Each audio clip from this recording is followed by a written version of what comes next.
1 யோவான் 4ஆம் அதிகாரம். பிரியமானவர்களே, உலகத்தில் அநேக கள்ளத்தீர்க்கதரிசிகள் தோன்றியிருப்பதினால் நீங்கள் எல்லா ஆவிகளையும் நம்பாமல் அந்த ஆவிகள் தேவனால் உண்டானவைகளோ என்று சோதித்து அறியுங்கள். தேவ ஆவியை நீங்கள் எதினாலே அறியலாம் என்றால், மாம்சத்தில் வந்த இயேசு கிறிஸ்துவை அறிக்கை பண்ணுகிற எந்த ஆவியும் தேவனால் உண்டாயிருக்கிறது. மாம்சத்தில் வந்த இயேசு கிறிஸ்துவை அறிக்கை பண்ணாத எந்த ஆவியும் தேவனால் உண்டானது அல்ல. வருமென்று நீங்கள் கேள்விப்பட்ட அந்தி கிறிஸ்துவினுடைய ஆவி அதுவே.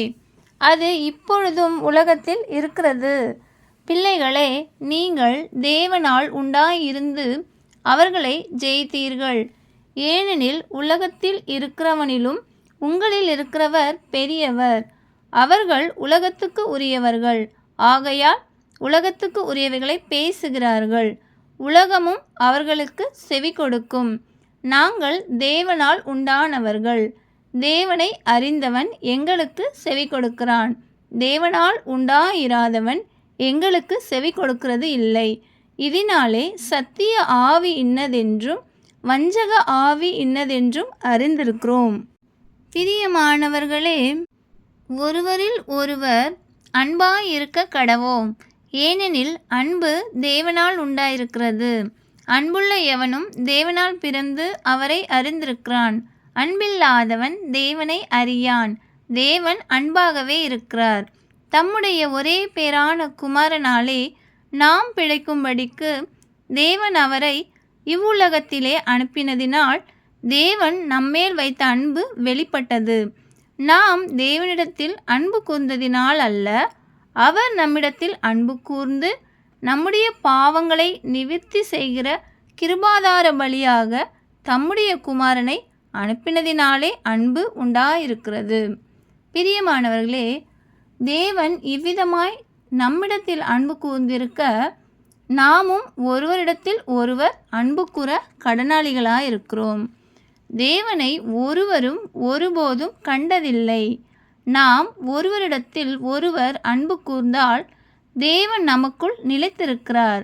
அவருடைய அன்பும் நமக்குள் பூரணப்படும். அவர் தம்முடைய ஆவியில் நமக்கு தந்தருளினதாலே நாம் அவரிலும் அவர் நம்மிலும் நிலைத்திருக்கிறதை அறிந்திருக்கிறோம். பிதாவானவர் குமாரனை உலக இரட்சகராக அனுப்பினார் என்று நாங்கள் கண்டு சாட்சியிடுகிறோம். இயேசுவானவர் தேவனுடைய குமாரன் என்று அறிக்கை பண்ணுகிறவன் எவனோ அவனில் தேவன் நிலைத்திருக்கிறார். அவனும் தேவனில் நிலைத்திருக்கிறான். தேவன் நம்மேல் வைத்திருக்கிற அன்பை நாம் அறிந்து விசுவாசித்திருக்கிறோம். தேவன் அன்பாகவே இருக்கிறார். அன்பில் நிலைத்திருக்கிறவன் தேவனில் நிலைத்திருக்கிறான். தேவனும் அவனில் நிலைத்திருக்கிறார். நியாய தீர்ப்பு நாளிலே நமக்கு தைரியம் உண்டாயிருக்கத்தக்கதாக அன்பு நம்மிடத்தில் பூரணப்படுகிறது. ஏனென்றால் அவர் இருக்கிற பிரகாரமாகவே நாமும் இவ்வுலகத்தில் இருக்கிறோம். அன்பிலே பயமில்லை. பூரண அன்பு பயத்தை புறம்பே தள்ளும். பயமானது வேதனை உள்ளது. பயப்படுகிறவன் அன்பில் பூரணப்பட்டவன் அல்ல.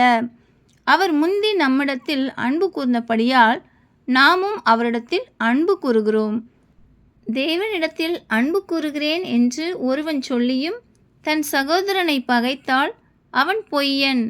தான் கண்ட சகோதரனிடத்தில் அன்பு கூறாமல் இருக்கிறவன் தான் காணாத தேவனிடத்தில் எப்படி அன்பு கூறுவான்?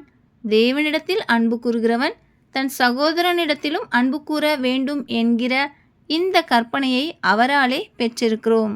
ஆமென்.